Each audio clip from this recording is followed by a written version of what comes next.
for an hour of Flashback Sports. Where we look back to the sports of the 70s through today and relive the good, the bad, You can't be serious, man. You cannot be serious! the ugly, the really ugly, the cool, the Joe Cool, the characters, the many, many what were they thinking moments, and what made the 70s the 70s. the events, Down goes Frazier! the rivalries, Wanting to go at each other now, huh? and of course, the fights.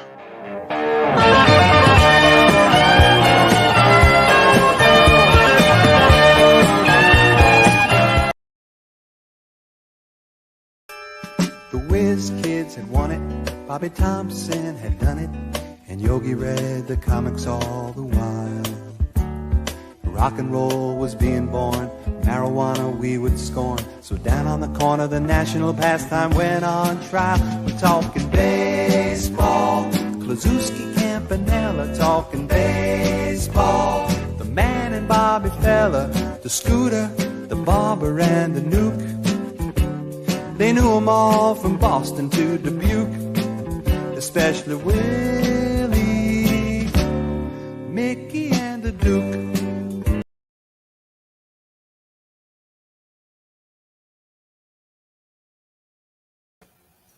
Welcome to Flashback Sports. Hey, Dave. Welcome aboard. Good night, Dave. Good evening. Hey, Gil. How are you, bud? It's been a while, and I want to wish everyone happy holiday, Merry Christmas, Happy Hanukkah, a blessed and healthy New Year to all. Thank all our people for coming in. We're very excited today. We're going to have, I think, one of the best experts on baseball, Ed Randall, and he's going to join us in a little bit. And I'm just telling you, I'm very excited to have him because the guy is a baseball encyclopedia, and it's our passion with baseball. I mean, unless you really want to talk about the Jets or the Giants, it's up to you, Dave. Yeah, I'm good. I'm good. I'm good. I'm good with baseball. I'm like Ed Randall's one of the he's one of the experts. He's the authority. I think whenever I see or hear him, I stop and I listen to him because he's got a great perspective. Covers a lot of generations of the game. So anybody who's been around the New York kind of baseball scene knows Ed Randall really well, and I'm looking forward to kind of chatting with them, getting whatever, just probably some perspectives we've never even heard before. He's been in many clubhouses. He's written a lot of books on the subject. He's got a lot of probably great anecdotes. Met a lot of people, interviewed some of the biggest names in the sport for the last 40 years or so. So anxious to get him on. I think Anna's working behind the scenes. He got a little technical difficulty, so we'll kill a little time with getting some housekeeping out of the way. Gil, I don't know if you've got any birthdays. I think it's just the holidays are upon us. So the holidays, another year has gone past. I mean, the year went so quickly. It's been a tough year with everything going on, and just hoping in 2022 gives everyone good fortune and a lot of good things, and hopefully, we could have a really nice holiday season. It's been very difficult, but I was very excited to hear like Gil Hodges got elected to the Hall of Fame, Jim Cott. I know Dick Allen didn't make it. I thought he was going to make it, but I was very excited for Gil Hodges because I don't know, even though I grew up when they won in '69, I was very, very young, but heard so many good things about him. They're Brooklyn. His wife is from Brooklyn. The sons and family still live there. I mean, he almost got in. I think one year he missed by one vote. It's been a long journey for him, and I thought it was nice to have him get into the Hall of Fame. So I was interested to ask Ed his perspective about, like you said, about the Hall of Fame and what he thinks about what's going on now. Yeah, I'm very curious because he saw a lot of these guys in their prime that I did not. I didn't see Jim Cott in his prime, or certainly didn't see Gil Hodges in his prime. I thought Tony Oliva was a great player. I quite honestly, I thought he was a little short of Hall of Fame status myself. But I'm curious to see what Ed Randall's take is, because when I see guys who are, I think, kind of borderline get in, the next thing I kind of do is kind of gravitate towards, all right, who are the guys who are still not in? Who are the guys we don't even talk about? Jim Cott's a perfect example of a case I used to make for, and still make for, like a Keith Hernandez, who's in my opinion, the best defensive first baseman of all time, and certainly the best I've ever seen, while also being an outstanding hitter. Jim Cott, while a pitcher's fielding doesn't matter that much as far as position players, he's a 16-time Gold Glove winner, besides, amassing 270 wins or so. So, you can make the case for a Cott, for certainly. But then also you start looking at other guys now, an Andy Pettit, other guys like that, who are, kind of that same ilk, kind of like, put together a long, not, never at any point that I consider, for example, Andy Pettit a Hall of Famer while I was watching. Same thing was probably true for Jim Cotter or Tony Oliva, but, they amassed enough stats, I guess, to get in. But I'm curious to see what his take will be on that.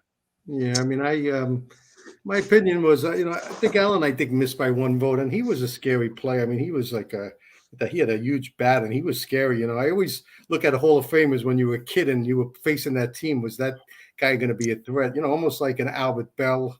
I always think that he was a monster, that he should be in the Hall of Fame. I always look at guys that they dominate that time period where they the most scary guys to, and if they could change a game, whether it was a pitcher, a batter, infield or something like that. It's just, I always look at, were you the best at your position, were you in the top 5 of the game for a long period of time, so right. That's what always sometimes gets me a little short with Mattingly. We talk about Munson, Hernandez. Yeah, they were great, but was it because of the time span, but then other guys get in, like you said, Mazeroski, a couple of the guys, and you start saying, well, if those guys got in, right, why can't other? That's what's going to happen. That's just what's going to. I mean, I'm ready in my mind, because you can make the case that Dick Allen, if Tony Oliva's in, Dick Allen's got to be in. You're going to be able to make those cases. In Albert Bell, you're going to be able to make those cases because statistically, when you look at the numbers, they probably were at least as good, if not better. Tony Oliva was, not an exceptional fielder, so you can't say, okay, well, this guy was an outstanding glove as well. That really wasn't the case. So then you start looking at the numbers and say, well, how is Oliva in, but not an Albert Bell or a Dick Allen? So hard to do that. But remember, we were talking the other night and we started saying, well, trying to compare the different eras. Then we look at guys like, say, Frank Howard, Rocky Colavito. We start looking at their stats now, 300-something home runs. They batted 273. How was that now?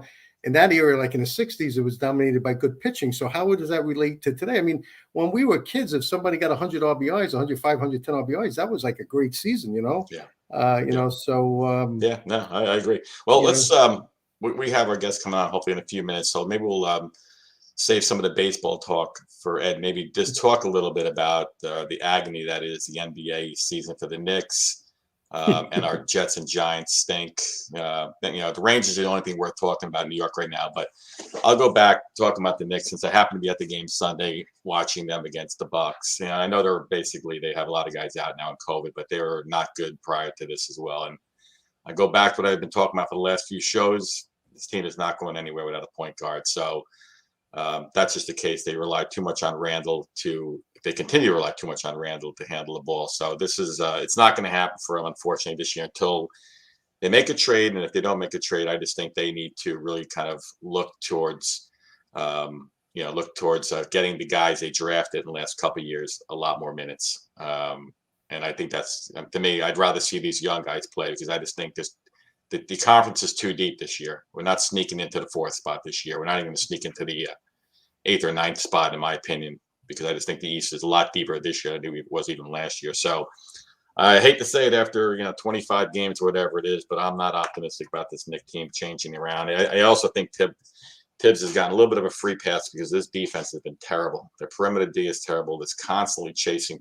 open three-point shooters. So that's my 2-minute gripe rant on the Knicks. It was we started the season with such optimism because of last year, and then like you said, it just doesn't seem the same. I guess like you told, and they kind of figured out how to play Randall, double team him, and then I don't know. I mean, the bottom line is that's the game they have to adjust. And like you said, you don't think they have someone to distribute. I mean, Derrick Rose, not really a point guard anymore. I mean, he's coming off the bench is a good asset, but they don't really have someone to distribute the ball, and that's a big. Every other team seems to have that, Everybody has these shooters, and My wife just chimed in on the text that she said she was at the game with me on Sunday, so she saw my aggravation. She said, she was getting aggravated.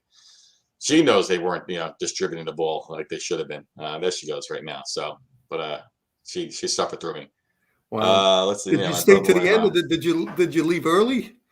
No, I stayed to the end. A minute and a half left is to beat the mad rush outside, but the game is. Dave, I hate to tell you, but my kids, when the team is like that, I just leave. Especially if it's not a playoff game, I just get. Well, you know what? Because the Knicks, they do it to every game. They always make a run. They'll get behind 20, and they did it again on Sunday. They made their run. The place is rocking. It's a great atmosphere.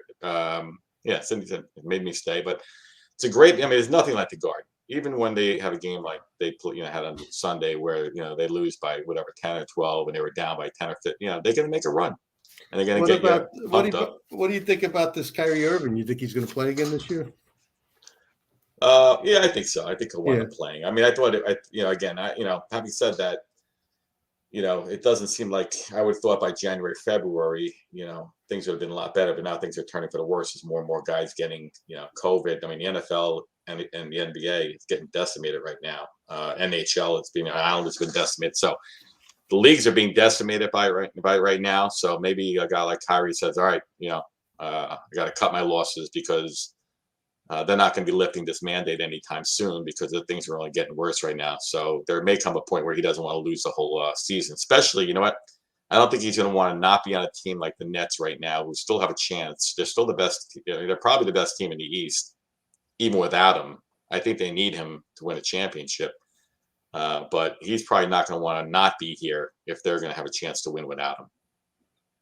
It's a long season, and a lot of things could happen, injuries and stuff, but the playoffs are a different game. And like I said, the Rangers are playing well. I mean, they are a much tougher team than they were. They had a lot of young things. It's going to take time, but at least they're playing good hockey in that they're not a soft team anymore, which is as time goes on, So that's all right. So I think we're still having a little technical difficulties. It feels like it's us at college. I think we're at SUNY Albany. We're trying to get on. I think we have people too many signed in right now. I think Ed's bounced out. I'm not sure how it's working. So hopefully Anna talks. You know what? I'm seeing the comment. I'm reading the comments there. Mark get on the Nets bandwagon. The ultimate optimist all of a sudden. I know, but Dave, is that the around. Nets or the Mets? Oh, it's the Nets. I don't know if that was Gigi said the Nets. I thought it was the Mets. I wasn't sure. Yeah. No. What did he say? I missed that. I can call him. I guess I can call Ed Randall. Is that what you want me to do? Let me call him and see if we can get him on. Okay. So this is not high tech. Let's get him on the phone. So.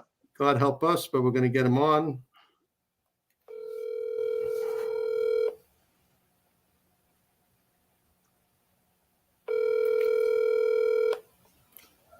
Hi, Mr. Randall. It's Gil. How are you? Fine, Gil. Hey, don't feel so bad. My computer wasn't working before I started today, too, but it's great that you joined us. How are you feeling? Everything is fine. Thank you. Yeah, fine. But listen, we're going to try to talk some questions. We want to, you're an expert on baseball, and you've been gracious to come on the show with us. I wanted to ask you, Ed, tell us how you became interested in baseball. When did you first begin playing the game, and explain a little bit how your love and passion for the game. Well, Gil, it was the only sport I could play well. I grew up in the Bronx, and I never got into football because I couldn't see knocking somebody else down, nor could, worse, see me get knocked down. So that was out of the question. When they took the school pictures every year of our class at All Hallows, 3 blocks from Yankee Stadium, I was always in the front row. I was small, and the basket seemed like it was forever. So basketball wasn't really an option. And hockey, my God, the only time you came close to ice was in your parents, as they used to call them back in the day, highballs, cocktails. So by process of elimination, it was always about baseball. And I got started in the University Heights Little League. Mm-hmm. And they played me in, I'm proud to tell you, Gil, they played me in right field because it was against the rules to play me in Sweden. And so I played in right field, and occasionally there'd be a fly ball, and I would be jumping up and down and invoking the deity because it interrupted my counting the dandelions, and then the ball would plop into the ground, and I wouldn't know what to do with it. So that was my first year in Little League. Now, back in the prehistoric times that I played in, they used to enroll you with postcards.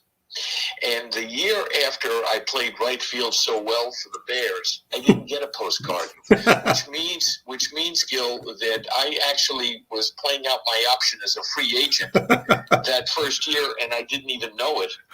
So that summer, somehow it kicked in, and I taught myself how to pitch.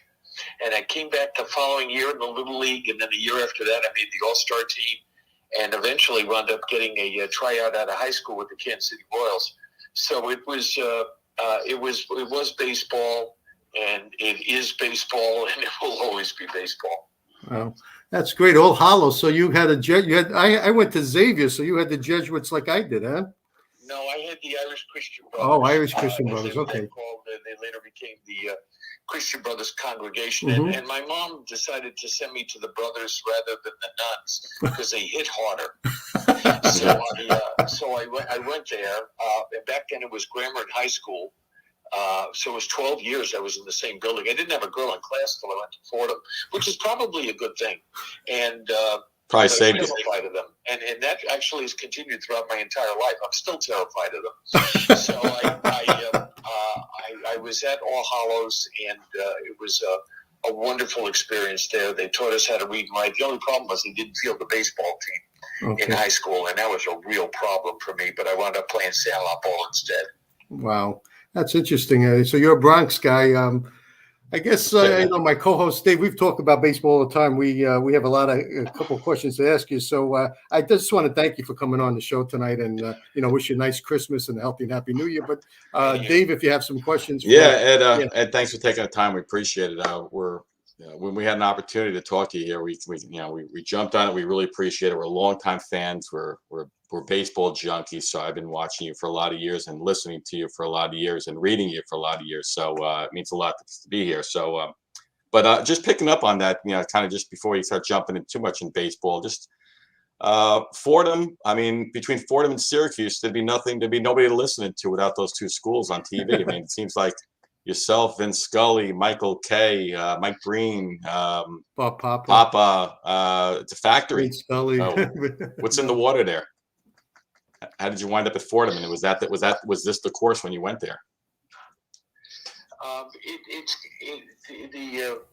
The lineage at WFUV is just incredible.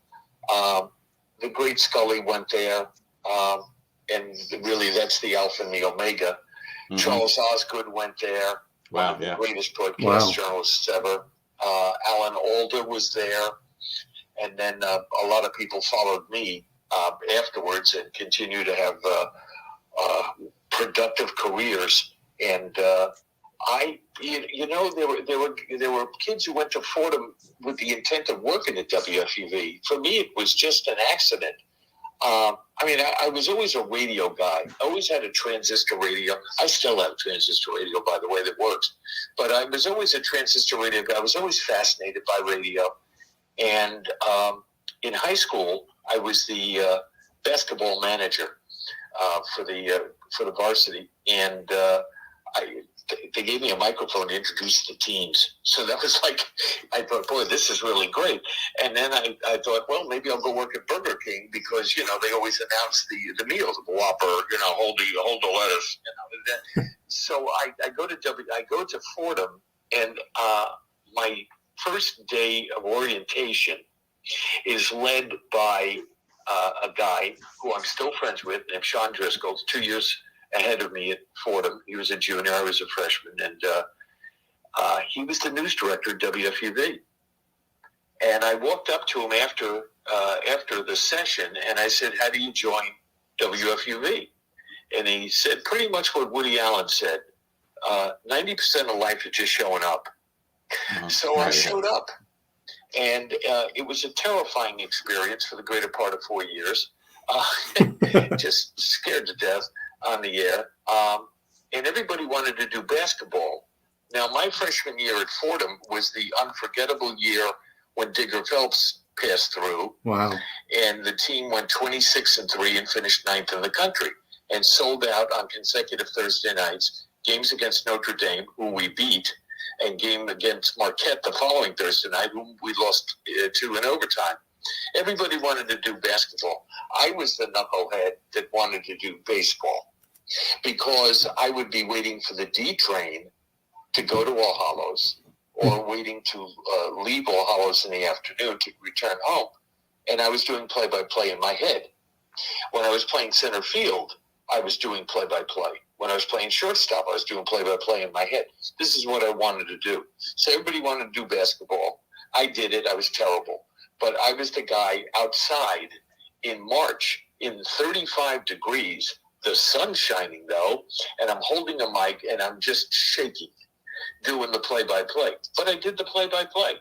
And that's how I got started at WFUV. And then through God's grace and an incredible story, I wound up behind the mic of the Elmira Red Sox in the New York Penn League 3 weeks to the day after graduating from Florida. Wow. And who was by the way, I must add, I took the job for free, and I got $3 a game. Now, don't laugh, because I got $6 for doubleheaders. And so, since all our games were at night, I walked down Main Street. There's a Main Street in Elmira, and I walked into McDonald's, and I applied for a job. Now, when you walk into McDonald's with a Bachelor of Arts degree in not communications, but political science, when you walk in with a BA from a leading Jesuit institution into McDonald's applying for a job, you got a pretty good shot at getting that job. Right, yeah. And I did. So they gave me a paper hat that said training on the side. They took me in the back, and I learned how to dress your Big Macs. I was very generous with the lettuce, and that's what I got that summer. I did the games, and I worked at McDonald's, and I fortunately still have a pay stub from McDonald's. Wow. That's great. Great story. Great story. And when you were at Fordham, who was the coach? Was that Gil McDougal was the coach? Yeah, Gil, I was on the JV team, and that was with Jack Lyons, who was to succeed Gil McDougal. And I got to know Gil well, and I did a television show for many years called Ed Randall's Talking Baseball that I syndicated around the country. It was a half-an-hour interview show that ran here locally on the MSG network and also on 21 other regional sports networks around the country. And McDougal had lost his hearing entirely, and he always had trouble with his hearing. And he had a cochlear implant embedded, and I got him to come on my television show, and it was the first television interview show he had ever done with his hearing restored. It was very emotional for him and for me. But he was wonderful to me, and he was very influential in my getting into pro baseball and spending 7 years in the minor leagues. That's great. It's a great story. Wow. Dave, you want to ask him a question? Yeah, I was just going to say, kind of jumping in a little bit, is talking, because we have a lot of people who have we talked to today, letting know, and there's a picture of you talking baseball, and that's kind of our promo. So Ed was talking baseball with Ed Randall tonight was kind of how we promoted this, because that's how a lot of us first got to know you. But we just had the another round of Hall of Fame voting. There seems to be more rounds of Hall of Fame voting these days than ever before, which is fine, and probably you can appreciate, because you saw some of these guys maybe in their prime. But I want to get your take as to, because we talk about baseball a lot, I want to get your take on not only the state of baseball today, but also just more specifically, since it's been in the news of late, of where you think we are in terms of the Hall of Fame, who's getting in, who's not getting in. I kind of tend to think that maybe it's getting watered down a little bit, because I just think you could start making the cases once you have like a Tony Oliva get in. You could start making a lot of cases for, we were talking about this earlier, Dick Allen or Albert Bell. And I've made the case, for example, once you let like a Bill Mazeroski and you start opening the door for, and not that they don't deserve it, but I think, to me, it's hard to make a case that Bill Mazeroski's in because of his great defense, but yet a Keith Hernandez, who was a better hitter and, in my opinion, the best first baseman that I've ever seen, not be in.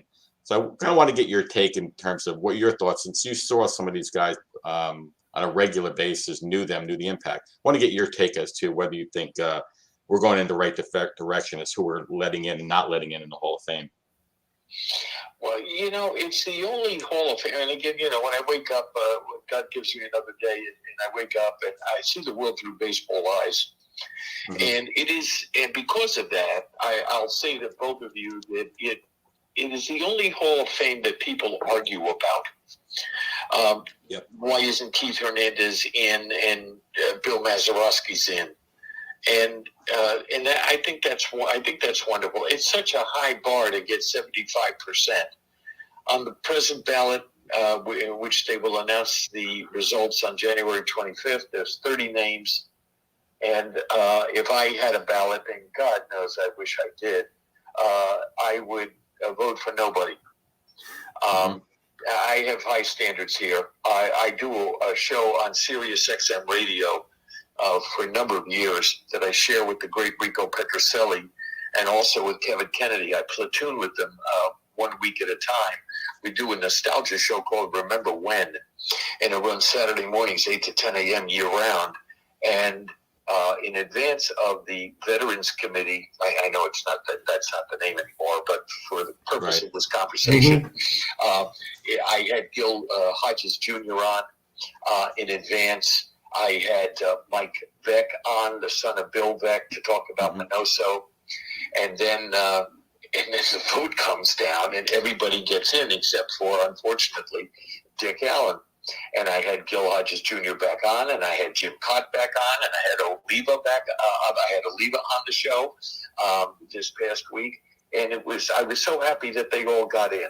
Oliva was an incredible talent, and whose career was cut short by 7 knee operations, but one of the greatest hitters I've ever seen.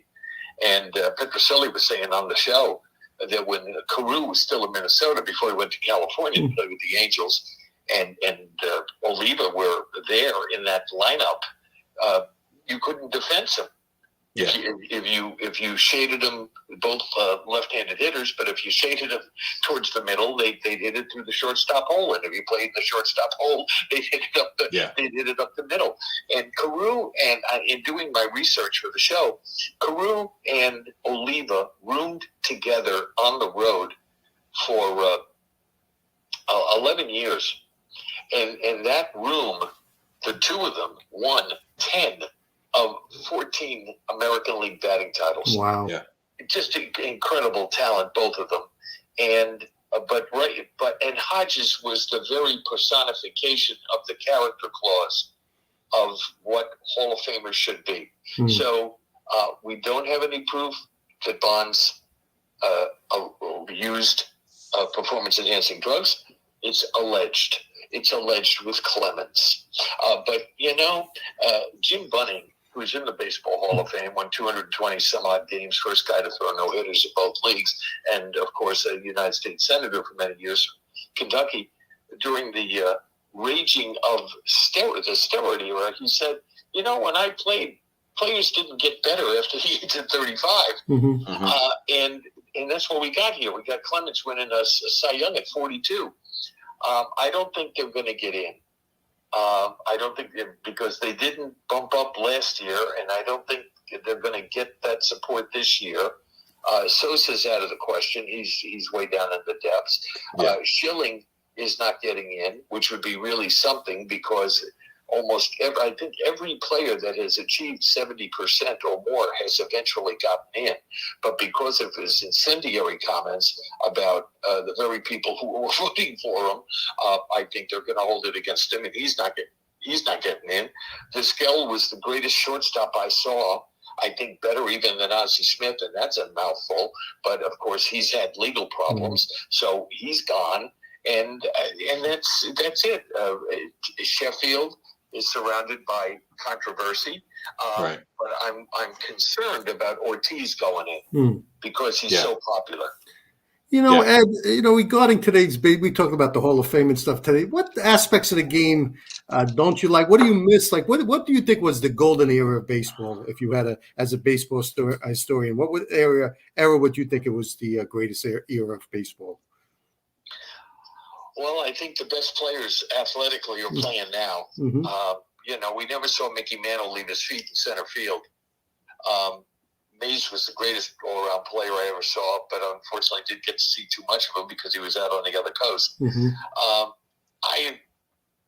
Because I do a nostalgia show, Gil, I'm talking on the air with Sam McDowell, and I'm talking on the air with Denny McLean, and I'm talking on the air with Louis Tiant, and Rico's shorts are in a bunch that Louis Tiant's not in, and so is Oliva, as a matter of fact, because I brought that up to him on the weekend show. It was just terrific, and guys threw routinely through Cott threw 4,500 innings. Wow. And these, and he gets in, I think, in looking through the lens of 21st century baseball. Nobody's coming close to 4,500 innings. No. Nobody's coming close. The guy threw 180 complete games. Wow. We haven't had 180 complete games since the turn of the century. Wow. Yeah. So I loved the era that I came to baseball in the 60s and the 70s, and watching Seaver and Koosman and Ryan and just all these great pitchers. I'm a pitching guy, and I just loved watching them. I've been a National League fan when there really was distinguishing characteristics between the leagues. I loved the National League and loved how they used to kick the American League's butt every year in the All-Star game. Not anymore. I think it's 17 out of 18 seasons. They I think the only year they won was the year at Tiger Stadium, right? That's the Reggie's home run off the light tower in '71. Yeah. So that year is gone, Ed. Right? I mean, the idea now that pitch counts, guys going 4 or 5 innings, Seaver and Palmer and Catfish, these guys all they completed for the most part what they started. They would start, first of all, they started 40 games a year. They'd complete 25 of them, regardless of what they had that particular day. So that generation. So I do appreciate the fact that guys like Jim Cott and that Louis Tiant's a perfect example of a guy, just in terms of the character, the big games, the personality that he was. I'd love to see that. I'd love to see like a guy Tiant get in, because I think that our show, Ed, is called Flashback Sports because we love that era as well. We spend a lot of time talking about sports of that generation. So we're particularly biased when it comes to guys like that as well. So we hear what you're saying. Let's put it that way. Yeah, Ed, we talk about these guys that, like guys like Jim Codd and Tommy John. I know, Dom Scala's a friend of mine, and he said those guys would throw every day in the bullpen, every day, and these guys, I mean, the durability that they have, like these guys are so much bigger today and, work out and this, but after 4 or 5 innings, it's unbelievable. They're gassed. I mean, 100 pitches. I mean, guys used to be able to throw that routinely, and they didn't seem to, like, they were their own relief pitchers. They knew how to get guys out in the third time. Like now, third time around, they got to take them out. Like it's a science. Like a lot of these, these statistics or these analytics that come in there. Does that drive you crazy, Ed, or it's just the way it is now? Well, it is the way it is now, but the game is unrecognizable from what it was. Can you imagine that in a World Series game, one of the teams started a pitcher in this World Series that had pitched 4 games in the major leagues? Wow. 4. Wow. Yeah. Now, if that doesn't tell you what the state of the game is, or we're going to have an opener. They call them. We're going to have an opener during, and this happened many times during the postseason this past fall. It's just amazing to me that the analytics people who I don't know what their experience is in baseball have strangled the game, have strangled the creativity, the entertainment. We had George Will on the show, who we have on periodically as a great political columnist and a huge baseball fan. And he wrote one of the great baseball books ever called Men at Work some years ago. And he said, baseball's in the entertainment business, and it's not entertaining.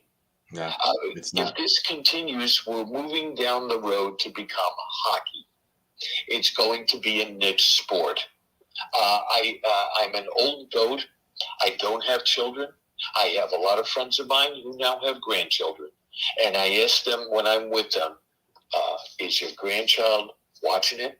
Is your grandchild playing it? Oh, no, not at all. Yeah. Not at all. How are you going to recapture that? And now we have the delight of 4-hour baseball games that go past midnight in the Eastern time zone. And we also have, let's call it also this, you got to cut baseball some slack in this regard. Their best player is playing in the Western time zone in center field in Anaheim. Right. We saw a teammate of his this year do something that nobody has done in 100 years, and he did it better than Babe Ruth. And he's playing in the Western time zone, so nobody gets to see him play either. I'm telling you, Mike Trout, forget about COVID, go back to 2019, 5 o'clock, Grand Central Station, Mike Trout, the greatest player right now in baseball, could walk through Grand Central Station unrecognized. Yeah. Wow. Yeah, great. That's true. And then if you talk about the 70s, if Reggie Jackson went to, everybody would know who he was in the late 70s. So it's changed. I mean, we were talking like when we grew up the 60s and 70s, how baseball was the number one sport, then football surpassed it. But what do you think baseball, what do you think they need to do to try to, get more young fans back into the game? They need to stop their total reliance on analytics. Which is what they do. I mean, we've had guys on the show who are now out of the game, who will remain nameless for the purpose of what I'm going to say, who want to get back in the game. But one guy said to me on the air, I don't want to take orders from some guy in an office upstairs.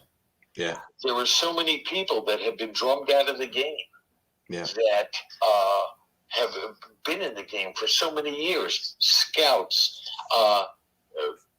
player personnel people, coaches, hitting coaches, pitching coaches in the minor leagues, all gone. Yeah. And I don't agree. think they realized when they fell in love with analytics, and there's a place for it, I believe, but not to the degree that we are seeing this total reliance on it. And the managers are not managers, they're middle managers. Mm-hmm. Mm-hmm.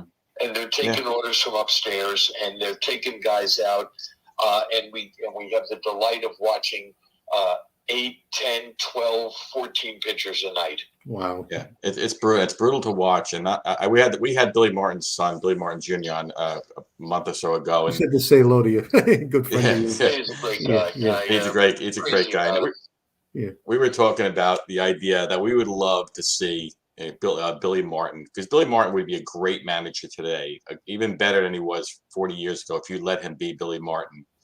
And because he could rely when he wants on the analytics, but he can use his instincts. He could manage based on what he saw, not on what was written in the book somewhere. It's absurd how the game is managed today. I agree 1,000%. I go back to we watched the movie Moneyball. It's a great movie, but it really just highlights the issue. They're sitting around in the room, and the character's saying, why do we need Jason Giambi's brother to be on team? Well, he gets on base, walks as good as a hit. It's an old cliche. Walk is not as good as a hit. No. Walk doesn't drive and run from second. Walk does not get a guy from first to You need third. 4 walks, right? Nobody wants to see everybody take 10 pitches. It's the game is. I'm a baseball junkie. I love sitting and watching and analyzing and anticipating play. I can't watch this anymore, and I should be an easy target for them, and I can't watch it. It's a problem. Yeah. And Ed, I really think trying to relate to the young people, it's been very difficult, and what they have to do. Like when we were kids, the managers, we had so many great personalities. We had Ralph Houck, we had Billy Martin, we had Earl Weaver, we had Danny Murtaugh, we had Yogi Berra, there were so many personalities, and now the game, like you said, but where's the personalities? Are they marketing the game correctly? I mean, all these other sports, NBA, football, these kids are on apps, they're doing this, they know everything, the statistics, and I think baseball has really gone by the wayside regarding the marketing of the game. I think the game is on fire. I'm very concerned about its future, and I drive in Westchester, across Westchester County on beautiful summer days, and the baseball fields, all of them, are empty. There are on the baseball fields, though, there were soccer nets and there were lacrosse nets, and the kids are gravitating to that because there's activity there. There's, I say to people, who's going to go play right field? In memory of Ed Randall, who's going to go play right field? Who's going to do that? Nobody's going to do that. There's nothing there. And now we don't, I work with Kevin Kennedy, who is a 2-time manager with the Texas Rangers and the Boston Red Sox. Never played in the major leagues, but played 16 years in the minor leagues. and managed in the minor leagues prior to his entry at Texas. And he grew up a Dodger fan, and he still talks about on the air. Maury Wills would get on base. Jim Gilliam would take pitches so that Maury Wills could steal second. Then Gilliam would hit a ground ball to the right side. Wills goes to third, there's one out. Willie Davis or Tommy Davis would hit a fly ball to the outfield. The run would score. Wills would score, and then they'd walk over to Koufax to the dugout and say, "There's your run." Hold them. But there was excitement. These children that are upstairs in the analytics department by the dozens were not around when there was a buzz in the stadium in Los Angeles when Maury Wills took a lead, or in St. Louis when Lou Brock took a lead, or in New York or in Oakland when Ricky Henderson took a lead. Mm-hmm. I had Tim Raines on the show, who had one year an 88% success rate stealing bases, Hall of Famer. Yeah. And I said to Raines on the air, I said, Timmy, if you were playing today, they'd anchor you to the bed because they want to talk about they've got 27 precious outs and they don't want to take a chance that you're going to get thrown out. Of course, we have no catchers anymore to the degree that we used to have. Right. We don't have that. And now we have these dopes that are down on one leg. Unbelievable. Which another pet. Oh, let me tell you something. Me and Dave sometimes with my son. I cannot believe there's a guy with his leg down with a man on third and one out. I mean, why don't you give him a chair? It infuriates me. Like if I was in high school and you did that, your coach would be running laps from Brooklyn McCarran Park until it got dark. I mean, how do you? Sometimes these things, it's so infuriating. I mean, Dave gets so pissed off. I mean, you must do because you're a purist of the game. But why? I mean, how is this acceptable? I mean, are they teaching the fundamentals in the minor leagues, or it doesn't matter anymore? No, they're not. I mean, the San Francisco Giants this year had 12 coaches at the major league level. 12. Wow. 12 coaches. And I think you mentioned all these guys from the past: Billy, Herzog, Sparky, Lasorda, right. even Lasorda, even a little bit later, Weaver. Mm-hmm. Can you imagine them taking direction from somebody? Can you imagine that? Yeah. No. I find that incomprehensible. Major League Baseball killed 40 minor league teams last year. Yeah. And they came back to play this year, and there was within that structure the Appalachian Rookie League, been there forever. Well, they killed the Appalachian Rookie League as a professional league, and instead they said it's going to be a showcase league for college players, freshmen and sophomores. So I'm looking through the list of people that I've known through the years who might be there as managers, pitching coaches, or whatever, and I come upon Jack McDowell. So I call Jack, and I say, Jack, would you come on the show? And Jack comes on the show. And the reason I bring it up is Jack said he had pitchers on his staff, college pitchers, who did not know how to back up third base. Oh, my God. Wow. Yeah. Wow. That's hard to believe. Another rule. Well, it is truly unbelievable, the lack of fundamentals in the game. It's and then you get into base running, but shifting gears because we love to talk about kind of and you've interviewed everybody in the game, so we're probably not going to fix the game in the next 10 minutes or so. But I would love to hear if you have a few minutes to talk about some of your favorite interviewees that you've had over the years, because you've had them all. I mean, it's a staggering list of people you sat and talked with, and obviously you're doing shows now with Rico Petrocelli, even though he's a Red Sox guy.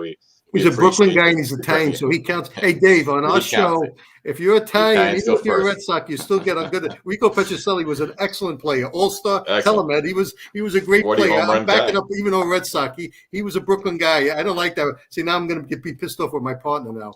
I tell him all the Italian guys, we always give a pass on the show. We give him a pass. You know that, Ed? Yeah. Well, they are the chosen people, and Petrocelli was tremendous. I didn't know him till we started doing the show together, which is kind of amazing that through all the years I've been around the game, I had never met him. But he was a fantastic basketball and baseball player at Sheepshead Bay High School. He had college scholarships to places like North Carolina to play basketball. But Bots Nicola, who had signed Yastrzemski out in the Hamptons, signed Rico. And this is, of course, before the draft. The Mets were interested in signing him, but he chose instead to go to Boston and had a wonderful career. As far as memorable interviews off the top of my head, I did my television show, as I mentioned, for a number of years, and I had the great good fortune to have Mickey Mantle on 3 times, and he was wonderful to me. But an interview that really stands out is having the great Ted Williams on. It was just an out-of-body experience to have this guy sitting a foot and a half next to me, and he's got his hand leaning on my knee the entire time of the interview. And it wasn't so much about the fact that this is the greatest hitter that ever lived, but also what a patriot he was, having served our country in 2 wars. And what a man, what a presence. That certainly stands out. And then on the radio side, having the opportunity on a few occasions to have Rachel Robinson on, and to say to her on the air on WFAN, Mrs. Robinson, I can't even believe you know that Ed Randall exists, that he's walking on the planet Earth. So the idea that you're on his radio show for an hour and taking phone calls from people is just astonishing to this little guy from the Bronx, from the kid from the Bronx. And those are 2 of the interviews that stand out. Wow. Hey, Ed, if you had someone, Game 7 in the World Series, you want to tell me who you're starting in that game and why? Wow. Dead or alive? Dead or alive, anybody. Gibson, okay. All right. Yeah. How about what do you think they would have did if the analytics guys tell him to take him out after 6 innings? Oh, I know. Well, pretty much what he would say to McCarver when McCarver would come out from behind the plate and go, "What the hell?" And I'm cleaning it up. Right. What the hell are you doing out here? Yeah. And the other question. You've thrown 100 pitches, you have to go. Who came up with 100? Did you guys come up with 100 pitches? I have no idea who came up with that. It's like a magic. I have no idea. I mean, Gibson pitched 3 complete games, right, in 1 World Series, right? Yes. I mean, it's and let me ask you, like, if you had, all right, tell me if you man on second, World Series, 2 outs, and you needed someone to tie the game, who would you, of all the players you've seen in your lifetime, who would you want at the plate in that situation? Tony Gwynn. Tony Gwynn. Oh, interesting. Tony Gwynn. I was hoping it was in the Yankees. I would definitely not say George Brett because he was a Yankee killer. That's for sure. Well, he's on the short list. On the air, Rico and me, about how do you separate Gwynn, Brett, Carew? How do you separate those guys? Not much. Yeah. Very hard to roll. And you don't have anybody like that out there today. Even though, in fairness to the hitters, it has never been harder to hit at the major league level than it is right now because of these collection of guys who come in to throw 100 miles an hour. Most of them have no idea where the ball's going. There's no more pitching anymore. There's the Hendricks kid in Chicago, the Cubs, is one of the few guys who's an artist. I was on the field late in the season at Citi Field with the Cardinals to see Mike Schilt, who is a wonderful guy, and nobody knows why the hell he was fired. But to see Mike before a game, and while I'm standing on the field, Mike Maddox comes in. He's the pitching coach for the St. Louis Cardinals, and I've known Mike for years, known both brothers for years. And we got into a discussion about pitching, and I said, Mike, just one guy with an uneducated opinion here. Your brother wouldn't get signed today. Wow. Right. Yep. 354 wins in the major leagues. Small, doesn't throw 100 miles an hour. I don't think the scouts would sign him. Would they even sign a guy like George Brett, who just was a level hitter? I mean, would that doesn't have an uppercut swing? Would they sign those type of guys today? You don't even know. They might sign him to change him. Yeah. Yeah, they would sign him to change him. Oh my God, they tell you all the changes and all this advancement, right? David's hard to believe, but you said a mouthful. I mean, you think there's an opportunity for guys. You know, a guy. It's a great example, right? You're spot on, Ed. A guy like Maddox would not get. He'd have to work his way up probably through the independent league or something like that because he's topping out at 91, 92 miles an hour, hitting corners. outthinking everybody. You're right. Everybody's just coming in right now, throwing 95 to 100, kind of letting it go, airing out. One of our watchers just made the comment about, throwing as hard as he can for 4 or 5 innings and then hitting the shower. And then the other thing about pitchers today, they're all looking over their shoulders. They're expecting to be taken out. No one's really looking. No one's arguing. Every once in a while, you'll have a moment where a guy's pushing to stay in the game. They're like, all right, I did my job. I got the 5 or 6 in, I've got my 7th inning guy. I've got my 8th inning guy. And I look, I sit in the press box and I think to myself, some of these nights, this is the eternal search from a manager to find the pitcher who's going to screw this up. Yeah, you're right. A guy comes in the 7th that's a great take. 7 pitches, gets 1, 2, 3, and he's out. Oh, really? Yeah. Well, we said that too. Right? We said that with David a couple of times. Like a Chapman would come in and do like 6 pitches. It's a tie game. Why can't he pitch another inning? And they take him out, and they lose the game. Me and Dave always say that. Like, why can't he pitch another inning? We don't understand. There's no answer. Nobody can give you an answer. Nobody. Because they don't want to be second guessed or they're told what to do. I really appreciate all the time, but I wanted you to talk about your great work that you do with your prostate cancer awareness and your fundraising, and if you want to spend a few minutes on what you do regarding that. Well, I appreciate the opportunity to do that. The backstory is that at 47 years old, I went for a routine physical. It was my annual physical. I thought it was going to be routine, and my doctor called me. And my doctor never called me. John calls me and he goes, Sparky, your PSA is really high. Now, at this point in time, I've been broadcasting for a number of years, and my only definition of PSA was repeat after me, public service announcement. I got no idea that this is an indicia of cancer. And he goes, maybe the lab screwed up. Come back, let's take another blood test. We'll send it to another lab. And I did it, and he did. And the results of the second test were exactly those of the first. I had cancer. Through God's grace, it was removed. And when I went into my 2 favorite words in English language, in remission, I came to this realization that on the day in which I was diagnosed, I felt fine, because prostate cancer in its early stages has no symptoms. And I said to myself, there could be tens, hundreds, thousands of guys walking around feeling fine, thinking they were fine, when in fact they were time bombs. We got to get to those guys. And so I founded the 501c3, now called Fans for the Cure. We're at fansforthecure.org, dedicated to spreading the messages of prostate cancer awareness and the life-saving value of early detection. We're now in our 18th year, and we exist to educate men about prostate cancer and the importance of going to the doctors. Guys, according to the American Cancer Society, over 33,000 men are expected to die this calendar year from prostate cancer. And many of them because their disease was detected late in the game after it had already displayed symptoms. And when detected early, prostate cancer has a 99% cure rate. And it can be addressed by a wide range of treatment choices. But to achieve early detection and best outcomes, men need to take charge of their lives, and that starts by going to the doctors. So this is what we this is how we exist. And now when COVID hit, we had a whiteboard in our office full of events planned, awareness events, free prostate cancer screenings that, of course, went by the board, and we had to do something else. So now we've started support groups on Zoom. Wow. And we do a men's support group every second Thursday night, including tomorrow night, 7 o'clock Eastern time. And we also do a women's support group because they're the caregivers. And we do those every second Tuesday nights at 7 o'clock Eastern time.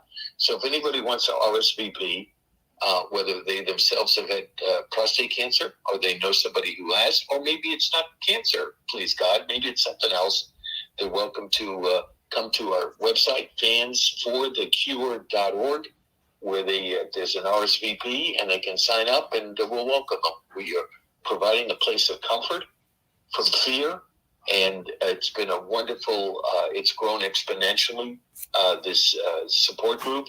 We have guys from all over the country who show their faces, and there's no compulsion to talk unless you want to, and it's no pressure. It's just a place where you can come and tell your story and share experiences, and it's been a great success.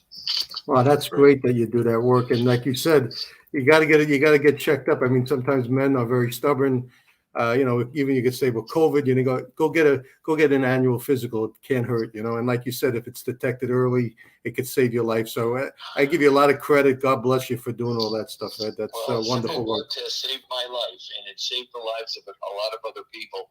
It's only a blood test, for God's sakes. It starts by going to the doctors. Yeah. Wow. Well, we're you can't see it, Ed, but we've been posting on our show tonight. So those who are watching can see the website fansforthecure.org. Check it out. I'll also just check out your work with Petrocelli. Faithful reader and listener and watcher for a lot of years. So we really appreciate taking more than a few minutes to come on with us, especially with all the technical deals. It's been a thrill for us and an honor for us. Ed, I want to thank you. Merry Christmas, Happy Hanukkah, healthy and Happy New Year. And I really blessed that you came on our show and showed such great insight into baseball. It was a big thrill for us. I mean, we're just a couple insurance guys, and for you to come on our show was a very big thrill. So we're very happy that you spent so much time with us. I appreciate that. I thank you for that. Well, thanks for having me. Thanks for giving me the opportunity to talk about the charity. We're going to be launching our second annual holiday party on Zoom next week. And if anybody would like to support us, support that effort, they're welcome to do so at fansforthecure.org. We've got Jim Cott coming to the holiday party, and I got Bob Costas and the great jazz guitarist John Pizzarelli, and the noted comic actor Richard Kind, and Greg Olson, the great relief pitcher with the Baltimore Orioles, just went through prostate cancer himself. It was operated on at Vanderbilt University a couple months ago. Bob Kendrick, who's the president of the Negro Leagues Baseball Museum in Kansas City, and our chairman of the board is Steve Garvey, who is a second-generation prostate cancer survivor. Wow! And so it's going to be. We're looking forward to putting that together and having that out for people to enjoy next week. Hey, you know what? I'm grateful to you guys on behalf of my Italian mother and immigrant from Naples. Oh, great! Hey, same. Great. I'll make one more comment before we go. Would it be a great triumvirate if we had the combination of Jim Cott, Ed Randall, Bob Costas being the commissioners of baseball, the tri-commissioners of baseball? We'd fix everything in a heartbeat, because I know they know they know the ills. So Naples are good people, Dave. The best for you are. Thank you. From Naples, right? I take credit. So Buon Natale. Hey, have a great one. And I appreciate you coming in. A healthy and Happy New Year. Hope to see you soon. And thank you so much. We really appreciate you coming on. Great, guys. Great to be with you. Thanks for having me. Happy holidays. Happy holidays. Same to you. Thanks, Ed. Appreciate it. All right. It wasn't the best technology, but it was fantastic. That was great. It gave us a lot of time. That was really nice. Yeah, it was really nice of him, because all the problems that we have. He really had a lot of insight and stuff. I want to wish Dave a Merry Christmas, Happy Hanukkah, healthy and Happy New Year to everybody, all our listeners, everyone who makes our show. With the organization of Chapters Rap, all the great things they do with this holiday, they reach out to a lot of people. So keep them in your prayers, and if you're any way that you can help them, go into their website, Chapters Rap. But great night, and hey, Dave, it was a big thrill. That was awesome. I'm gonna go. Next thing I'm gonna do is I'm gonna log on to fansforthecure.org, because I think that's a lot of interesting stuff going on with it. So good night, and let's end it with the talking baseball. And good night, Dave. Good night.